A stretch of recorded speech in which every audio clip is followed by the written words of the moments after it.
One versus all concept. One versus all concept ये है कि जैसे फॉर एग्जांपल अगर हम रेड ब्लू ग्रीन येलो हो तो हम इसको ऐसे कहेंगे कि रेड और नो रेड,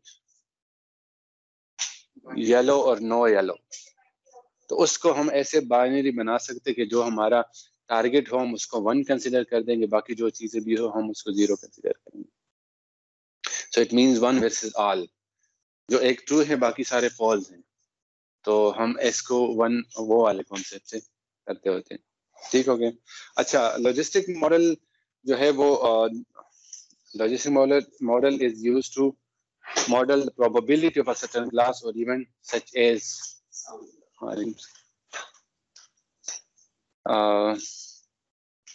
लॉजिस्टिक मॉडल। जी आप लोग इनपुट दे दें, क्या चीज है आप बताएं। दानियाल आप बताएं क्या चीज है। अच्छा जल्दी बताना है क्योंकि आज टाइम बड़ा कम होता है, हमने काफी काम करने। बताएं।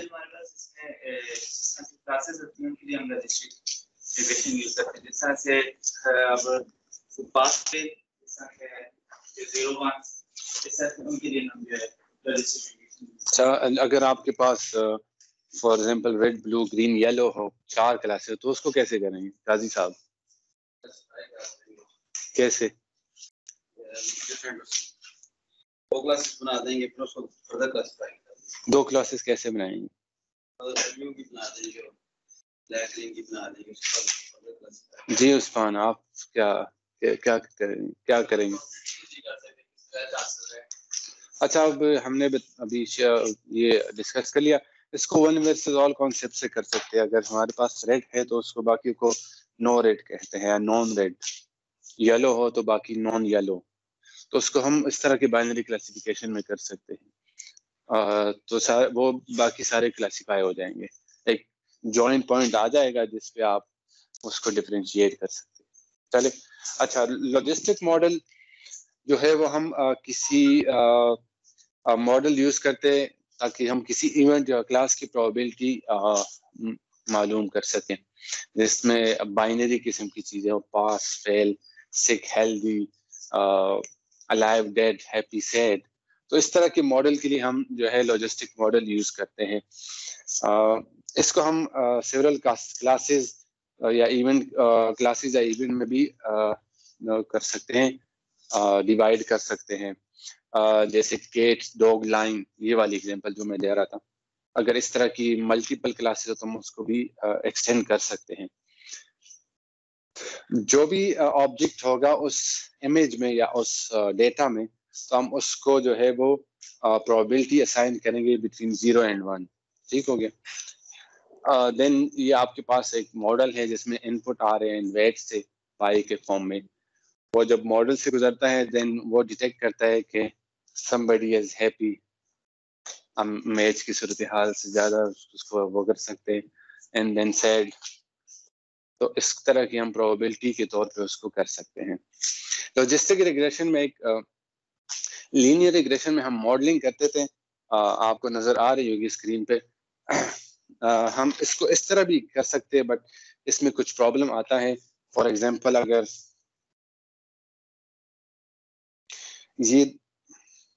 ये डेटा अगर इधर आ रहा है तो ये आपके जो प्लॉट है वो उससे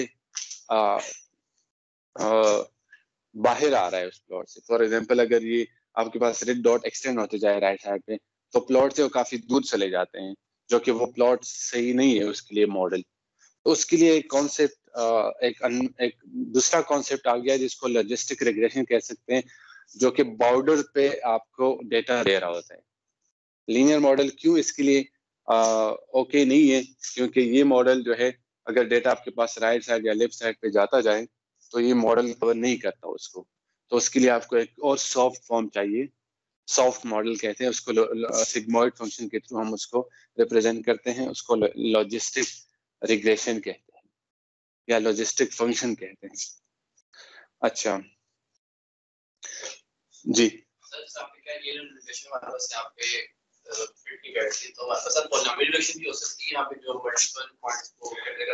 पॉलिनोमियल वाला उसमें कॉम्प्लेक्स मॉडल आ जाता है, लेकिन अगर आप ग्राफ को सोचे ना, इसमें हमारे पास दो क्लासेस आ रही है, 0 और 1। इट मींस ये आपका थ्रेशोल्ड लेवल हो गया और उससे कुछ डेटा ऊपर है, कुछ डेटा नीचे है। तो जो आप जो मल्टीपल ऑर्डर इक्वेशन कह सकते हो, वो एक्चुअली उसका फॉर्म डिफरेंट होता है। वो एक्चुअली फॉर्म जो होता है ना, वो इस डायरेक्शन में होता है, वो उस बॉर्डर तक जाता ही नहीं। तो इसलिए हम मल्टी ऑर्डर इक्वेशन या मल्टी ऑर्डर मॉडल इसमें यूज नहीं कर सकते। इसमें आपके पास दो क्लासेस होती है, थ्रेशोल्ड लेवल्स ऊपर है या नीचे हैं, तो आप उसको, तो इसलिए मल्टीपल ऑर्डर वाला लीनियर रिग्रेशन मॉडल जो है वो इसके लिए वो भी सूटेबल नहीं है। तो इसलिए इसके लिए लॉजिस्टिक रिग्रेशन यूज होती है। अच्छा, इसमें हम एक फंक्शन जो है वो उसको हम कह देते हैं कि for example function H of x जो है वो for example a point is red, being red, हम उसको कह देते हैं। बाकी जो पॉइंट होगा उसको हम कह सकते हैं कि नॉन रेड हो गया। फॉर एग्जांपल ब्लू है इधर, तो ब्लू को आपने 0 कह दिया, रेड को आपने 1 कह दिया, और आपने एक फंक्शन ड्रॉ कर दिया 0 लाइन पे जो कि आपको डिफरेंशिएट कर रहा है बिटवीन रेड एंड ब्लू। अगर आप इस फंक्शन को देखें तो इसमें एक फंक्शन है जिसको आपने, रेड को आपने 1 कह दिया जिस तरह कि आपने पहले इंटरप्रेट किया है, एंड देन ब्लू को आपने 0 कह दिया। कंडीशन आपने क्या रख दी, ये 0 लाइन है कि अगर 0 लाइन से ऊपर नीचे हो तो आपके पास रेड आ रहे हो सारे, और अगर बॉर्डर लाइन से नीचे हो तो आपके पास क्या आ रहा है, ब्लू आ रहा है। ठीक हो गया? तो ये फंक्शन हमने लिया है जो 0 लाइन शो कर रहा है, तो ये लीनियर भी हो सकते हैं और मल्टी वेरिएबल भी हो सकता है। वो अभी हम डिस्कस करेंगे आगे। ठीक हो गया? अगर आपके पास डेटा की डिस्ट्रीब्यूशन ऐसी हो कि जो लीनियर ना हो, या हम उसमें, मैं अभी ट्राई करूंगा कि एग्जांपल करा दूं ताकि वो वाला कॉन्सेप्ट आपका क्लियर हो कि डेटा की डिस्ट्रीब्यूशन इस फॉर्म में हो ही ना, किसी और डायरेक्शन में है। अगर डेटा मिक्स हो तो उसके लिए हम एक और प्रोबेबिलिटी मॉडल यूज करते हैं। अब बनिस्बत हम लीनियर मॉडल के, हम उसको प्रोबेबिलिटी के फॉर्म में लिखते हैं ताकि वो प्रोबेबिलिटी हमें पता चले कि जो रेड डॉट है वो ब्लू में किस प्रोबेबिलिटी से मिक्स हो रही है या नहीं हो रही। हम इसको आगे करेंगे इंशाल्लाह, अगर हम जो है फंस ना गए किसी पॉइंट पे और टाइम ने हमें हमारे साथ दिया। अच्छा, इसको हम एक इक्वेशन से रिप्रेजेंट कर सकते हैं, जैसे आप लोगों ने पढ़ा भी है कि इसको सिग्मॉइड फंक्शन कहते हैं। ठीक, तो हम इसको एक सिग्मॉइड फंक्शन से रिप्रेजेंट करते हैं। क्यों करते हैं? हमने डिफाइन कर दिया कि जो बॉर्डर पे वैल्यू अगर राइट साइड पे चली जाए, और लीनियर रिग्रेशन में प्रॉब्लम ये है कि वो आपको 1 से ज्यादा वैल्यू भी दे सकता है, और हमें प्रोबेबिलिटी की जो कंडीशन है वो हमें 0 और 1 के दरमियान देनी है। तो ये भी एक वजह है कि लीनियर मॉडल इसमें यूज नहीं हो सकता। अच्छा, इसको थोड़ा सा और मॉडिफाई करते हैं। जैसी x की वैल्यू फंक्शन से आपके पास अबव आ जाए तो हम उसको क्या कहेंगे, रेड कहेंगे। और अगर वो फंक्शन से बिलो आ जाए तो हम उसको डाउनवर्ड आ जाए तो उसको हम ब्लू कहेंगे, रेड और ब्लू। ठीक हो गया? तो हम इसको एक इक्वेशन, सिग्मॉइड इक्वेशन से रिप्रेजेंट कर सकते हैं। अगर आप इसका पैरामीटर देखें एक्सपोनेंशियल वैल्यू के, तो आपने जो एक्सपोनेंशियल जो है वो एफ ऑफ एक्स के फॉर्म में दिया है। जो इसका इनपुट है, इनपुट इस फंक्शन का वो एफ ऑफ एक्स है, तो सारी डिपेंडेंसी आ गई आपके एफ ऑफ एक्स पे। ठीक हो गया? अच्छा, लॉजिस्टिक रिग्रेशन।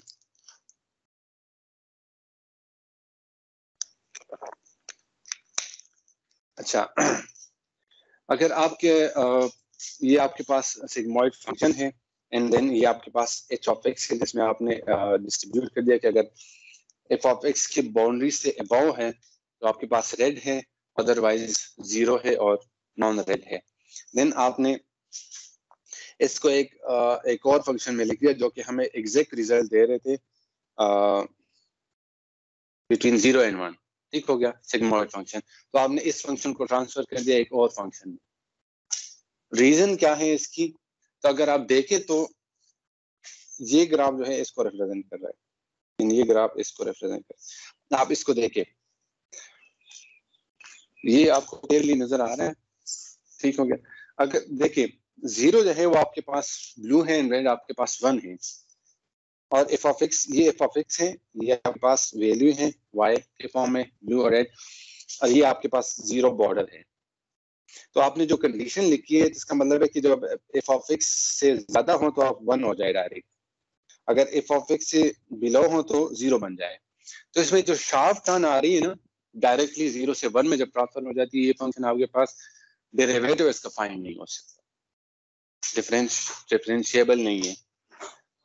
ठीक है, तो हमें एक्चुअली डिफरेंशिएबल फंक्शन चाहिए ताकि वो उससे हम वेट्स निकाल सके, जिस तरह के लीनियर रिग्रेशन में हमने पढ़ा था ग्रेडियंट डिसेंट मेथड से, कि उसमें आपको एक डेरिवेटिव की जरूरत है, पार्शियल डेरिवेटिव, तो वो फंक्शन आप इस फंक्शन डेरिवेटिव फंक्शन से निकाल नहीं सकते। तो इसलिए आपने इसको एक और फॉर्म में डिफाइन कर दिया कि ये जो इसको आप हार्ड रिप्रेजेंटेशन कहते हैं, इसको आपने एक सॉफ्ट रिप्रेजेंटेशन कर दी इसकी, कि हम क्यों ना हम ये यूज कर ले, और ये जो आपके पास प्लॉट है उसको हम सिग्मोइड फंक्शन कहते हैं। ठीक हो गया, ये बात क्लियर है आपको? तो जब हमारे पास प्रॉब्लम आ गई, अगर हम उसको डिफाइन करें जिस तरह हम पहले करते आ रहे हैं, तो हमारे पास डी पॉइंट्स हैं जो कि एक्स वाई डोमेन में है, हमारे पास इनपुट है एक्स वेक्टर के फॉर्म में, और हमारे पास जो आउटपुट है वो 0 1 के फॉर्म में है, जो कि बाइनरी क्लास है। एंड देन हमने वेट फाइंड करने हैं और एरर फंक्शन को हमने मिनिमाइज करना है। अब हमारे पास कितनी कंडीशन है? 2 कंडीशन हमारे पास आ गई। एक तो जो हमारे पास फंक्शन है सिग्मोइड फंक्शन, जो सॉफ्ट फॉर्म में हमने वो बाइनरी प्रोबेबिलिटी रिप्रेजेंट की, एंड देन हमारे पास एक फंक्शन है जो हम लीनियरली उसको रिप्रेजेंट करना चाहते हैं। इस इक्वेशन की मेरे ख्याल में आप लोगों की अंडरस्टैंडिंग काफी हो गई। तो हम उसको सॉल्व कैसे करेंगे, वेट्स कैसे निकालेंगे? How? Using gradient descent method. आप लोगों ने ट्राई भी किया है? अच्छा, अब आपके पास ये एरर फंक्शन है, आपने इसका डेरिवेटिव, पार्शियल डेरिवेटिव ढूंढना है। इसमें आपको एक और चीज नजर आ रही होगी 1/2। ये आपने पहले इसको कभी देखा? पहले इक्वेशन में था ये क्यों है? ये हम सिंप्लीफाई करने के लिए जब हम डेरिवेटिव ले लेते हैं, तो जो हमारे पास स्क्वायर फंक्शन है एरर का, वो 2 जो आ रहा है वो कैंसिल आउट हो जाए हमारे पास। ये इसका किस्सा बताया गया है। तो इसमें केस क्या, ये क्लासिफिकेशन में चूंकि आपके पास बाइनरी केस होता है, तो उसमें जो मल्टीप्लायर होता है उसको आपने रिमूव करना है, क्योंकि मल्टीप्लायर आपका काम है कि उसने एम्पलीफाई करना है, और एम्पलीफिकेशन आपको चाहिए नहीं, जस्ट आपको बाइनरी रिजल्ट चाहिए।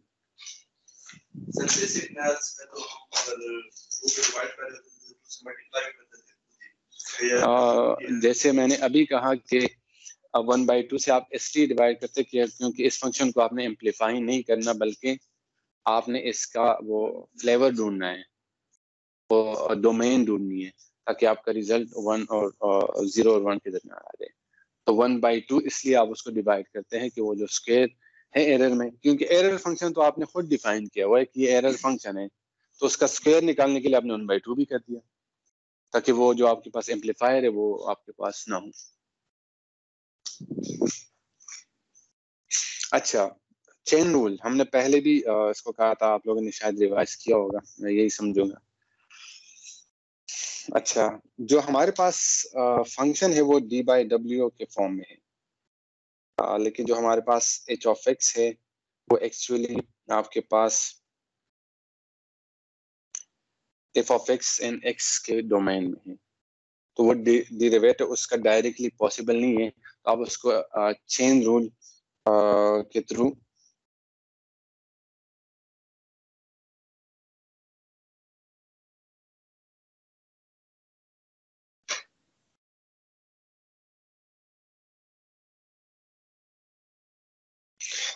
चेन रूल के थ्रू उसको सॉल्व करने की कोशिश करते हैं। चेन रूल क्या है? आपने इस फंक्शन को किस फंक्शन में लिख लिया?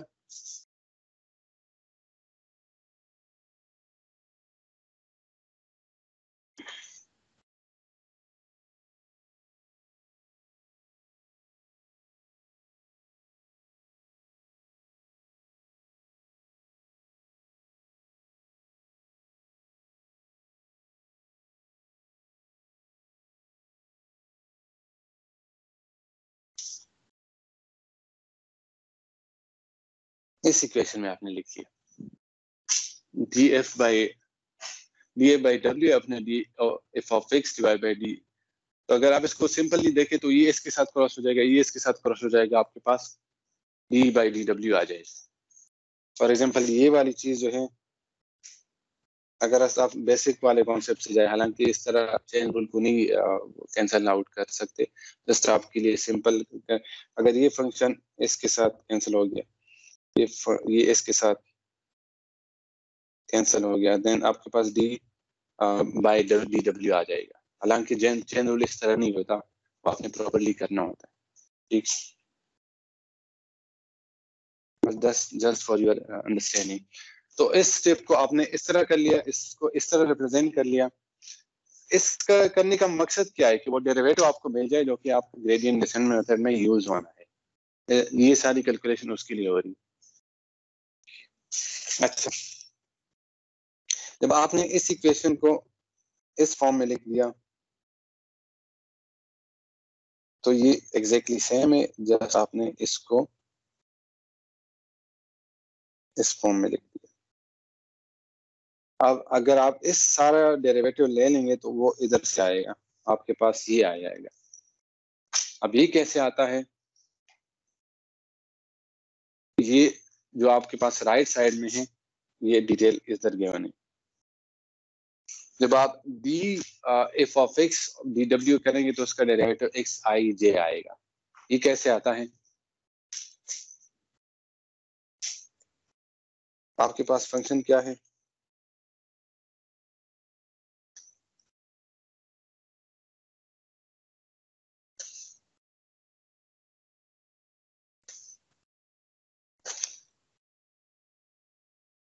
तो आप df बाई dw करेंगे, dwi, तो आपके क्या आ जाएगा?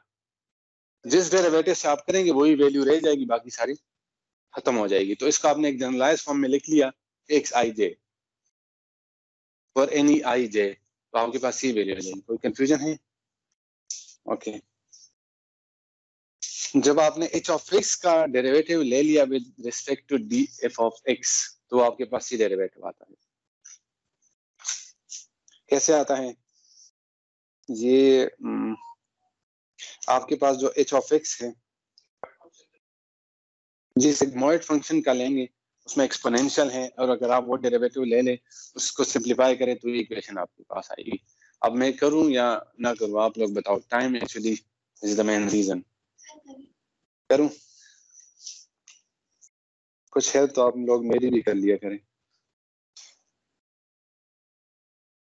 आधा घंटा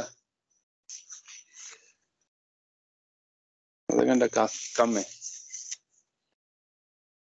आधे स्लाइड्स रहते हैं।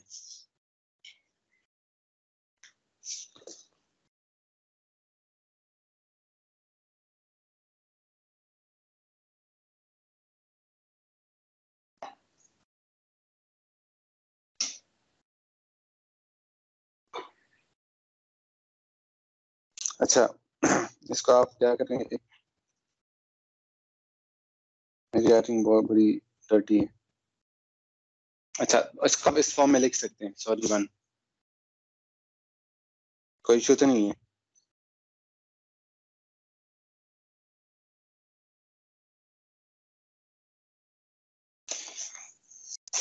ओके, तो ये आपके पास डेरिवेटिव इस तरह आएगा, 1 plus exponential minus f of x minus square आ जाएगा। देन इस फंक्शन का जब आप डेरिवेटिव लेंगे तो ये आपके पास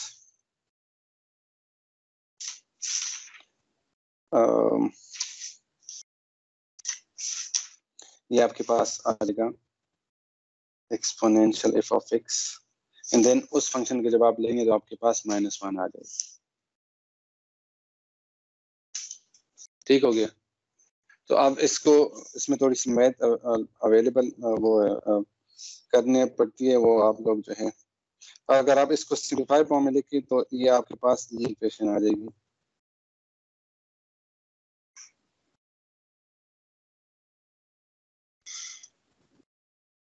ये आ जाएगी exponential minus F of x divide by 1 plus exponential का होल स्क्वायर आ जाएगा। अब आप जब इसको आप जो है वो एक और फॉर्म में लिखेंगे, सारी चीज मैंने जो है वो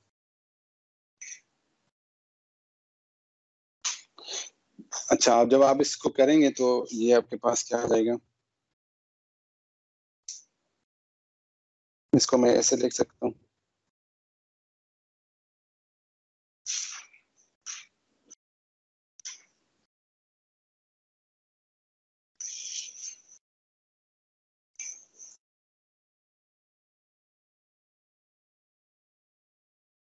इस फॉर्म में लिख सकता हूँ।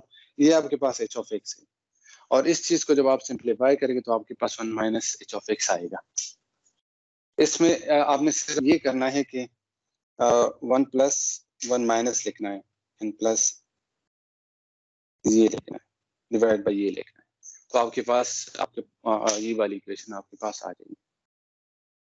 ठीक, ये वीडियो मैं अपलोड कर दूंगा, तो आप लोग अगर फिर भी समझ में आए तो आप लोग कांटेक्ट कर सकते हैं मेरे से। 1 मिनट, जितना किया है तो ये भी कर लूँ।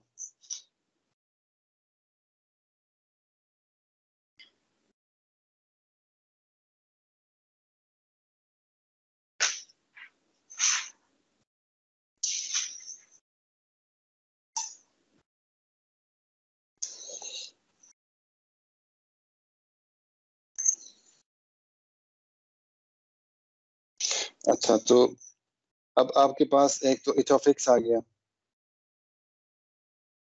इसमें तो कोई कंफ्यूजन नहीं होनी चाहिए।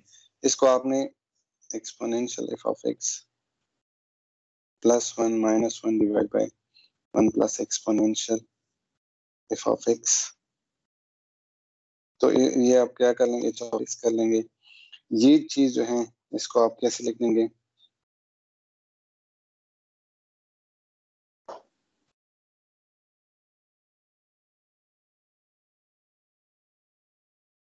एंड इसको आप क्या कर लेंगे 1 माइनस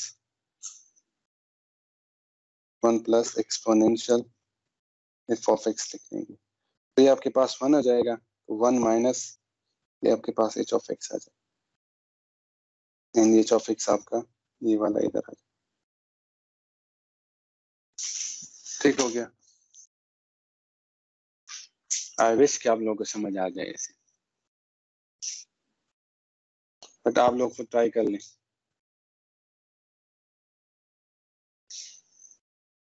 ओके, ये क्योंकि वीडियो अवेलेबल भी होगी तो आप उधर से दोबारा देख सकते हैं खुद पेज पे करके।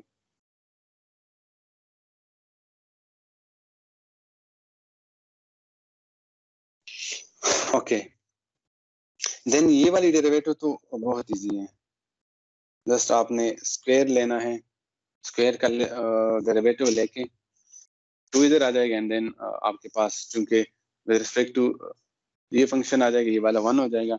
सिंपल, ये तो डेरिवेटिव सिंपल है। तो आपके पास जो एरर फंक्शन है उसका डेरिवेटिव आपके पास आ गया एंड देन जो आपके पास वेट्स है वो आप जो है रिपीट करते जाएंगे for ever, not for ever but for till the condition, और आपके पास W की रिजल्ट आ जाएगी। अच्छा, जब आप ये वो फंक्शन आपने इसमें पुट कर दिया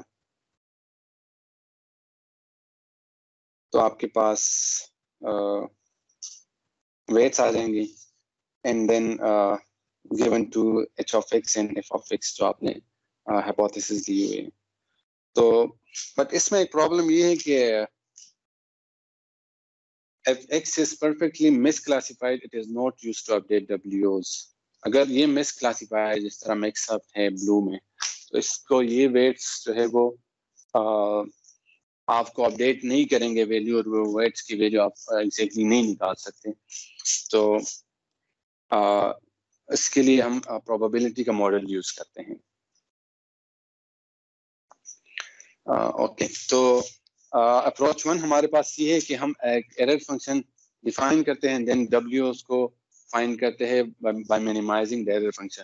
अप्रोच हमारे पास 2 ये है कि हम प्रोबेबिलिटी बेस पे करें कि इसकी प्रोबेबिलिटी कितनी है कि इसके साथ मिक्स नहीं है, या मिक्स कितनी ज्यादा प्रोबेबिलिटी है कि ये tend toward the zero, the h of x equal to 1 side. हम उसको प्रोबेबिलिटी के तौर पे करते हैं, और हम जो है उसकी प्रोबेबिलिटी को मैक्सिमाइज करते हैं कि वो हमारे जो डिफाइन फंक्शन है उसकी तरफ आ जाए।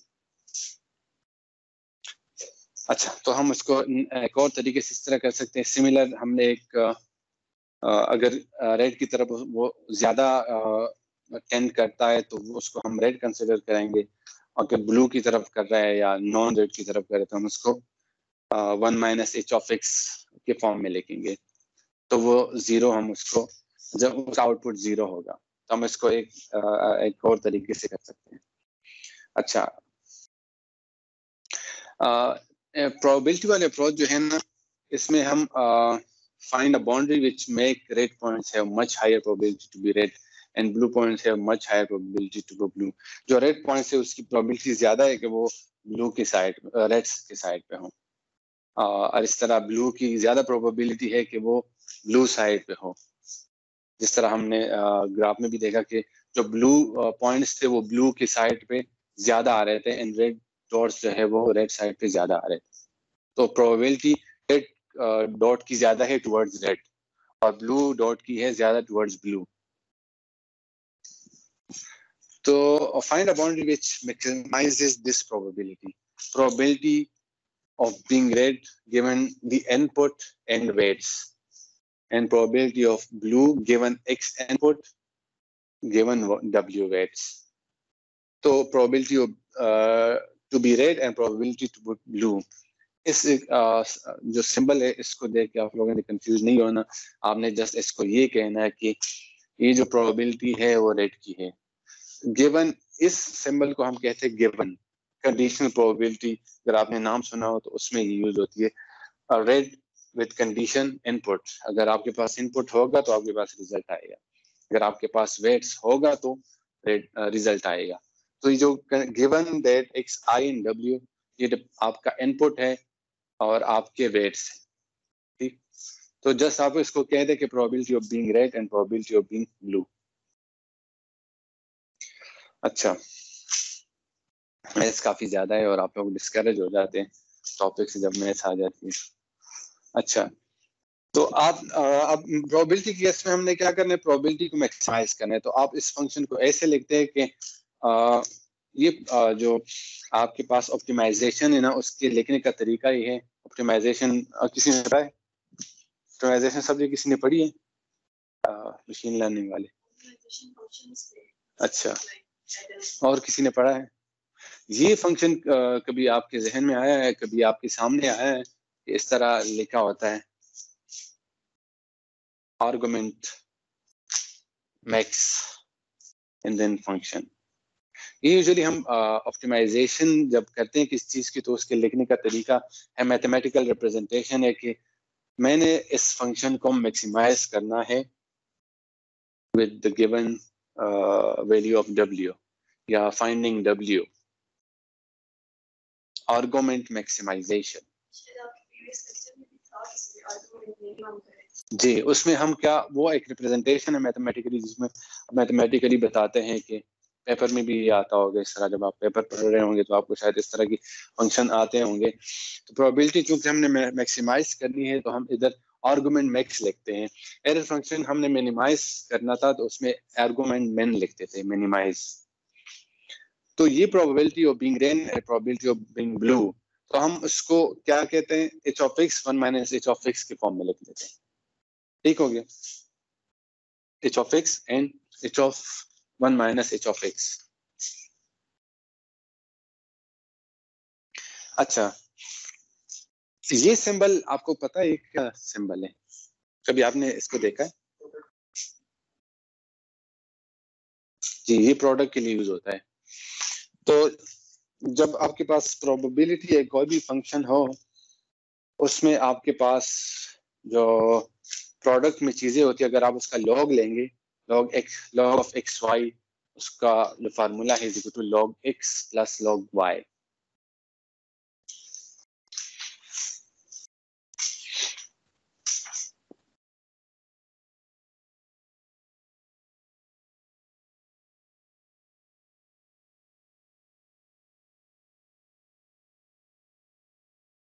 ये लॉ का एक प्रिंसिपल है, आप लोगों ने पढ़ा होगा। सिमिलर ये अप्लाई हुआ है।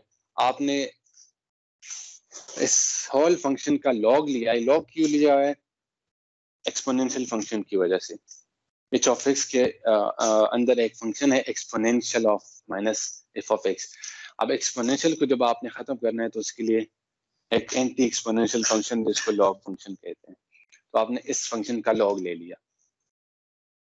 ठीक हो गया। तो जब आपने इसका लॉग ले लिया तो आपने सारा फॉर्मेट ही चेंज कर दिया। मल्टीप्लिकेशन को आपने समेशन में चेंज कर दिया। जब भी आपके पास कॉम्प्लेक्स मल्टीप्लिकेशन आ जाए, आप उसका लॉग ले ले दोनों साइड पे। जब आप दोनों साइड पे लॉग लेंगे तो वो इक्वेशन पे फर्क नहीं पड़ेगा, बट वो एक इजी फॉर्मेट, क्योंकि यूजुअली समेशन को आप इजीली हैंडल करते हैं बनिस्बत मल्टीप्लिकेशन के। तो आपने लॉग ले लिया और आपने इसको सम, ये सिंबल सम के लिए होता है, log h of x plus log 1 minus h of x के फॉर्म में लिख लिया।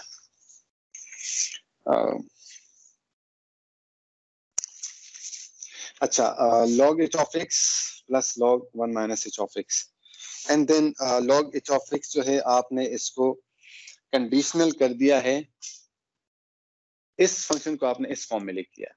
क्यों?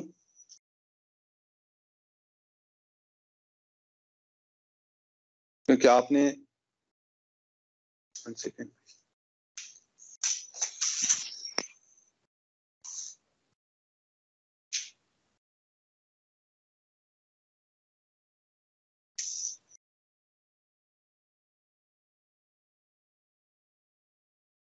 summation y is equal to 0 and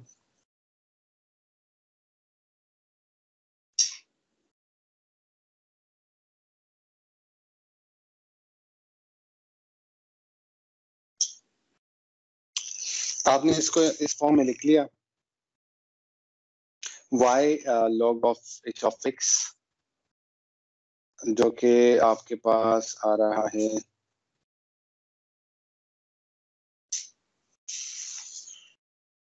y क्यों आ रहा है इसमें, इसको आइडिया है?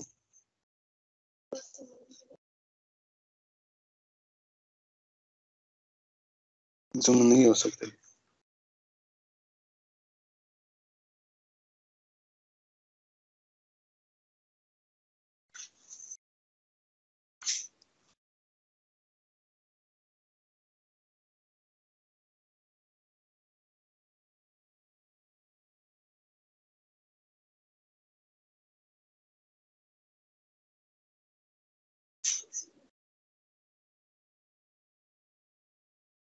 इसको जब आप इस फॉर्म में लिख लेते हैं, आप जब इसको,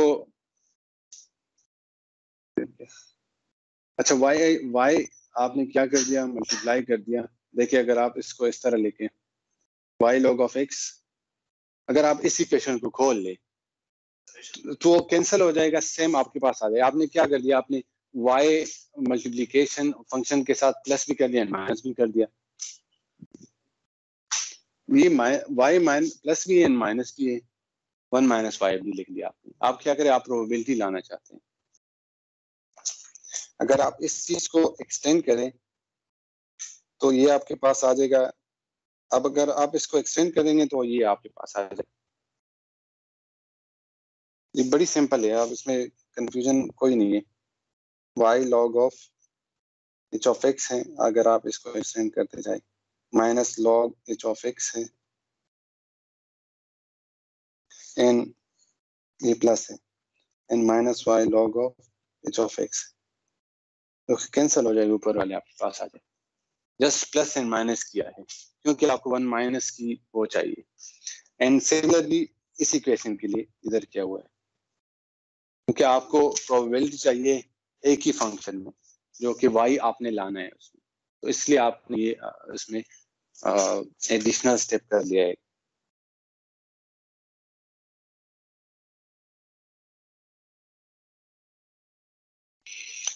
अच्छा, अगर आप देखें ना इसमें एक और चीज है, ये कंडीशन है जब y 0 है अब y 1 हो, तो आपने क्या कर दिया, हाफ ये है हाफ ये है, तो आपने इसको मिला के एक इक्वेशन बना दी।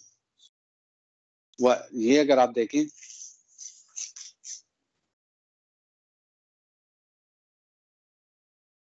ये कंडीशन अगर आप देखें, when i is equal to 1 and when i is equal to 0, जब दोनों आपके पास समेशन में हो तो आप क्या कहते हैं, आप दोनों को मर्ज कर लेते हैं और प्रोबेबिलिटी आपके पास प्रोबेबिलिटी वाला कॉन्सेप्ट आप रिमूव कर लेते हैं। ये प्रोबेबिलिटी के कॉन्सेप्ट है, ये थोड़े से आप लोग के लिए हमें इजी नहीं होंगे, लेकिन अगर आप इसके कंडीशन पे गौर करें, i is equal to 1 है और जो y है वो रिमूव हो गया, इसका मतलब है कि जब आपके पास गिवन कंडीशन, जो गिवन कंडीशन अगर आपके पास y 0 है और गिवन कंडीशन अगर आपके पास 0 है, तो आपने क्या कर दिया, ये कंडीशन रिमूव कर दी, दोनों को आपने सम कर दिया। हाफ अगर आप इस तरह के half 1 by x plus 1 by x, तो आपने क्या किया, दोनों को सम कर दिया एंड x की वैल्यू आ गया। तो सिमिलर स्टेप इधर भी हुआ है, ठीक हो गया। तो आपने अब w इस फंक्शन को मैक्सिमाइज करना ताकि आपके पास w की वैल्यू आ जाए। अच्छा, अब फाइनल फंक्शन आपके पास ये आ गया, तो आपने क्या करना है, इसको मैक्सिमाइज करना है। अब हमारे पास जो ग्रेडियंट डिसेंट है उसमें आपके पास मिनिमाइज, एरर फंक्शन को मिनिमाइज करना है, तो आपने क्या करना है, मैक्सिमाइज को क्या करना है, मिनिमाइज के फॉर्म में लिखना है। अब मैक्स को आप मिनिमम करेंगे तो आप क्या करेंगे, जैसे minus into minus x is equal to x, तो आपने एक्स को क्या किया, एक माइनस 2 टाइम मल्टीप्लाई किया और उसको आपने माइनस के फॉर्म में लिख दिया। तो सिमिलरली मैक्स को आपने क्या किया, मिन कर दिया एंड आपने एक माइनस मल्टीप्लाई किया, तो वो उसको फंक्शन को एक्स स्क्वायर को माइनस एक्स स्क्वायर कर दिया, बट मिनिमाइज आपने कॉन्सेप्ट डाली। तो ये यही चीज है, जैसे एक्स स्क्वायर को आप मैक्सिमम पॉइंट ढूंढते हैं और माइनस एक्स स्क्वायर का आप मिनिमम पॉइंट ढूंढते हैं, तो आपने क्या कर दिया, मैक्स को मैन कर दिया एंड फंक्शन को आपने उल्टा कर दिया, तो उससे आपका मिनिमम पॉइंट आ जाएगा। अब ये फंक्शन जो है वो ग्रेडियंट डिसेंट के लिए तैयार हो गया। आप उसको ग्रेडियंट डिसेंट में यूज करके वेट्स की वैल्यू निकाल सकते हैं। अब ये आपके पास एरर फंक्शन है जो कि हमने डिराइव किया है। अब एफ ऑफ एक्स जो है वो उसको आपने इस फॉर्म में लिख सकते हैं,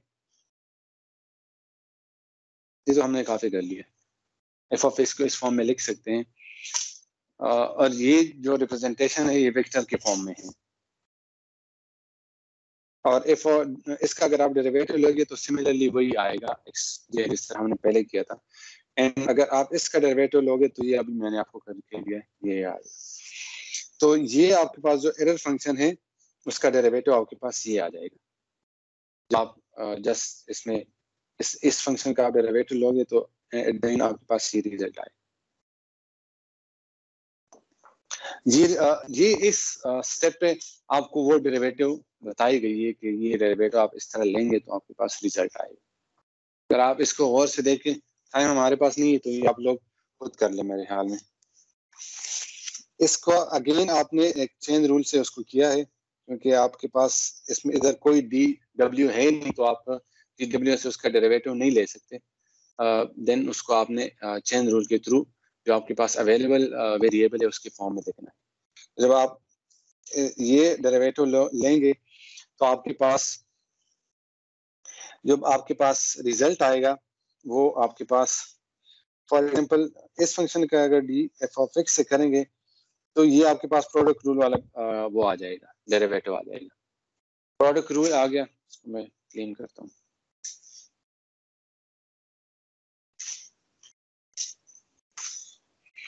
मैंने दो बड़ी इंपॉर्टेंट चीजें करनी थी, उसके लिए टाइम नहीं मिला, वो मैंने हैंड राइटिंग से कर। एक्चुअली नेक्स्ट करते हमारा बड़ा टाइम ज़ाया हो रहा है। वो चीजें भी एक्चुअली मैं करूँ जो मुझे नहीं करनी चाहिए और उस पर टाइम लग जाता है। अच्छा, ये चेन रूल जो है आपके पास, चेन रूल है एक्स फंक्शन, ये प्रोडक्ट के फॉर्म में है, डी बाई, नजर आ रही है आप लोगों को?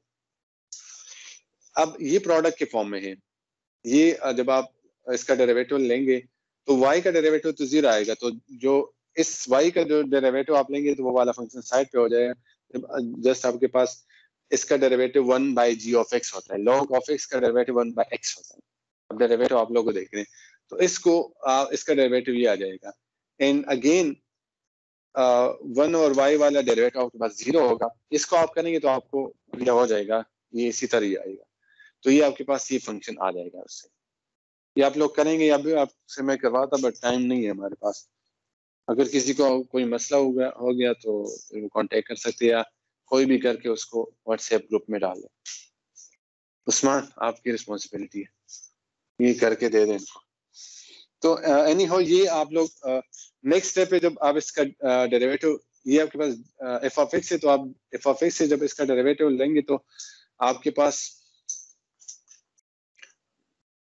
जी अच्छा, अब एफ ऑफ एक्स आपके पास अवेलेबल है 1 बाय 1 प्लस एक्सपोनेंशियल के फॉर्म में, एक्सपोनेंशियल के फॉर्म में आपके पास अवेलेबल है। तो इसका जो डेरिवेटिव आएगा, पहले आपने किया H of x 1 minus h of x, just आपने वो सिंबल चेंज कर लिया,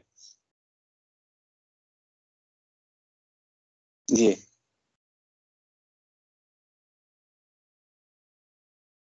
तो इसका आप डेरिवेटिव लेंगे तो आपके पास एच ऑफ एक्स वाली जो मैंने कैलकुलेट किया है उसको इन्होंने जी ऑफ एक्स के फॉर्म में लिख दिया है, सेम वही चीज है। एंड देन ये डेरिवेटिव ऑलरेडी आप फाइंड कर चुके हैं, एंड देन जब एट द एंड आप ये डेरिवेटिव फाइंड करेंगे तो आपके पास ये फंक्शन आ जाएगा, एंड उससे आपके पास एक्स आई की वैल्यू निकल आएगी, क्योंकि जो आपके पास एफ ऑफ एक्स फंक्शन है वो एक्स आई के फॉर्म में है, लीनियर इक्वेशन जो आपने देखी थी, ये जो है आपके पास इसका डेरिवेटिव एक्स आई आ रहा है, तो जस्ट आप वो इस फंक्शन से आपके पास एक्स आई की वैल्यू आ जाएगी,